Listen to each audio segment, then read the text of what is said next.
கிறிஸ்துவுக்குள் பிரியமானவர்களே, இன்றைய இறைவார்த்தை இறைவாக்கினர் கூறியது நிறைவேறும்படி தம்மை வெளிப்படுத்த வேண்டாம் என்று அவர்களுக்கு கற்பித்தார். புனித மத்தேயு எழுதிய நற்செய்தி 12ஆம் அதிகாரம் 14 முதல் 21 முடிய உள்ள வசனங்கள்.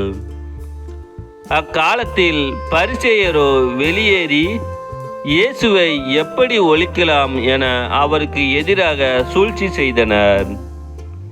இயேசு அதை அறிந்து அங்கிருந்து புறப்பட்டு சென்றார். பலர் அவருக்கு பின் சென்றனர். அவர்கள் எல்லாரையும் அவர் குணமாக்கினார். தம்மை குறித்து வெளிப்படையாக பேச வேண்டாம் என அவர்களிடம் அவர் கண்டிப்பாய் சொன்னார்.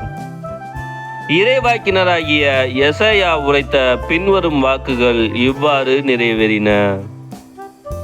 இதோ என் ஊழியர், இவர் நான் தேர்ந்து கொண்டவர், இவரோ என் அன்பர், இவரால் என் நெஞ்சம் பூரிப்படைகிறது, இவருள் என் ஆவி தங்கும்படி செய்தேன். இவர் மக்களினங்களுக்கு நீதியை அறிவிப்பார். இவர் சண்டை சச்சரவு செய்ய மாட்டார், கூக்குரலிட மாட்டார், தம் குரலை தெருவில் எழுப்பவும் மாட்டார். நீதியை வெற்றி பெற செய்யும் வரை நெறிந்த நாணலை முறியார், புகையும் திரியை அணையார். எல்லா மக்களினங்களுக்கும் இவர் பெயரில் நம்பிக்கை கொள்வர்.